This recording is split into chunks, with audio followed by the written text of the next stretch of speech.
1984 ഏതാനും ചില സിനിമകളിലൊക്കെ മുഖം കാണിച്ചിട്ടുണ്ടെന്നല്ലാതെ അതുകൊണ്ട് ജീവിക്കാനെന്നുള്ള ഒരു സംഭവമായിട്ടില്ല. ഒരു പെൺകുട്ടിയുമായിട്ട് ഒരു പ്രണയമുണ്ടായി. ഈ സാമ്പത്തികമൊന്നും നോക്കിയിട്ടില്ലല്ലോ പ്രണയിക്കുന്നത്. അങ്ങനെ ഞാനൊരു ദിവസം ഇന്നസെന്റിനോട് പറഞ്ഞു, ഞാൻ നാട്ടിലേക്ക് പോവുകയാണ്, 2 ദിവസം കഴിഞ്ഞിട്ട് എൻ്റെ കല്യാണമാണ്. പുള്ളി എൻ്റെ കയ്യിൽ ഒരു 400 രൂപ തന്നു. ഞാൻ ചോദിച്ചു, നിങ്ങളുടെ കയ്യിൽ പൈസയൊന്നുമില്ലല്ലോ, ഇത് എവിടുന്ന് ഈ 400 രൂപ കിട്ടി? അപ്പോൾ പുള്ളി പറഞ്ഞു, ആലീസിൻ്റെ വള.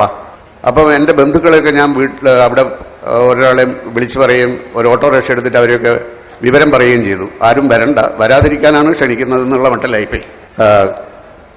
അവളുടെ കഴുത്തിലൊരു താലി കെട്ടണം, സ്വർണത്തിൻ്റെ താലി കെട്ടണം. ഞാൻ പറഞ്ഞു, സ്വർണത്തിൻ്റെ താലി കെട്ടാൻ എൻ്റെ കയ്യിൽ പൈസയൊന്നുമില്ല, നടക്കില്ല, അതില്ലാതെ പറ്റില്ല എന്ന് പറഞ്ഞിട്ട് അമ്മ ഒരുപാട് ഭാഷ പിടിച്ചു. അപ്പം നേരെ ഞാൻ മമ്മൂട്ടിയുടെ അടുത്ത് പോയി. രാത്രിയാണ്. അപ്പോൾ ഞാൻ പറഞ്ഞു, ഇങ്ങനെ നാളെ എൻ്റെ കല്യാണമാണ്. നാളെ റെയിൽവേ ഓഫീസിൽ വെച്ചിട്ട് ആരെയും ക്ഷണിക്കുന്നൊന്നുമില്ല, എനിക്കൊരു 2000 രൂപ വേണം, ഒരാവശ്യമുണ്ടെന്ന് പറഞ്ഞു. അപ്പോൾ 2000 രൂപ അദ്ദേഹം തന്നു. പിന്നൊരു കല്യാണത്തിന് ഞാൻ വരും. ഞാൻ പറഞ്ഞു, കല്യാണത്തിന് വരരുത്. അങ്ങനെ ഞാൻ ഇതുകൊണ്ട് സ്വർണത്തിൻ്റെ ഒരു താലി വാങ്ങിച്ചു.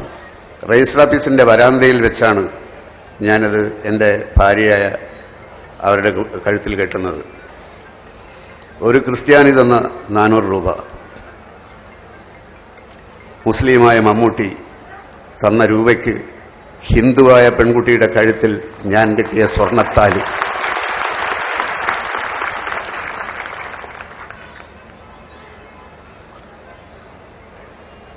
എന്ത് മതം, ആരുടെ മതം, എവിടെയുള്ള മതം, ഒന്നിലും നമ്മൾ വിശ്വസിക്കാതിരിക്കുന്നത് നല്ലത്. അല്ലെങ്കിൽ എല്ലാത്തിലും വിശ്വസിക്കണം.